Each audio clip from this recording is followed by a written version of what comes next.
कहते हैं कुछ जगहें सिर्फ घूमने के लिए नहीं, महसूस करने के लिए होती हैं, और कुछ जगहें कभी कभी हमें महसूस करा देती हैं कि हम अकेले नहीं हैं। आज हम जा रहे हैं भारत के सबसे डरावने किलों में से एक, भानगढ़ फोर्ट, राजस्थान। ये वही किला है जिसके बाहर लिखा हुआ है, सूर्यास्त के बाद अंदर जाना सख्त मना है। सरकार का बोर्ड है। वार्निंग सिर्फ कहानी नहीं है। सवाल ये है, आखिर ऐसा क्यों? क्या सच में यहाँ कोई है, या ये सब सिर्फ लोगों का डर और कहानियाँ हैं? कहानी शुरू होती है सदियों पहले, जब भानगढ़ एक खूबसूरत रियासत थी और यहाँ रहती थी एक बेहद खूबसूरत राजकुमारी रत्नावती, जिससे एक तांत्रिक प्यार करने लगा। कहते हैं उसने काले जादू से राजकुमारी को अपने वश में करने की कोशिश की, लेकिन उसकी चाल पकड़ी गई और वो मारा गया। मरते मरते उसने श्राप दिया, ये पूरी नगरी हमेशा के लिए बर्बाद हो जाएगी और यहाँ कभी खुशहाली नहीं लौटेगी।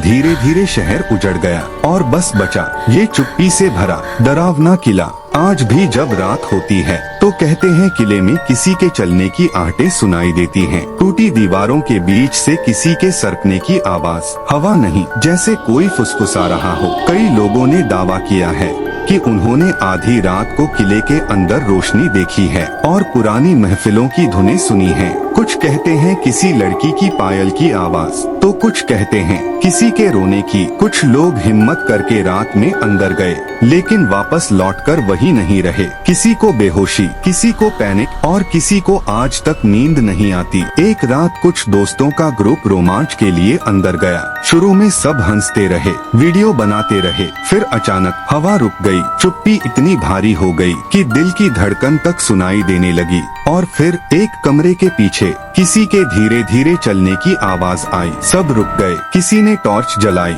और सामने दीवार पर किसी की परछाई दिखाई दी, पर वहाँ कोई नहीं था। बस इतना हुआ और वो लोग भागते हुए बाहर आ गए। उसके बाद उन्होंने कसम खाई, कभी वापस नहीं आएंगे। भानगढ़ आज भी वही है, शाम के बाद चुप, सुनसान और रहस्यों से भरा हुआ। सच क्या है? वाकई वहाँ आत्माएं हैं या सिर्फ डर का वहम? शायद ये राज हमेशा राज ही रहेगा। एक बात पक्की है, कुछ जगहों इस स्क्रिप्ट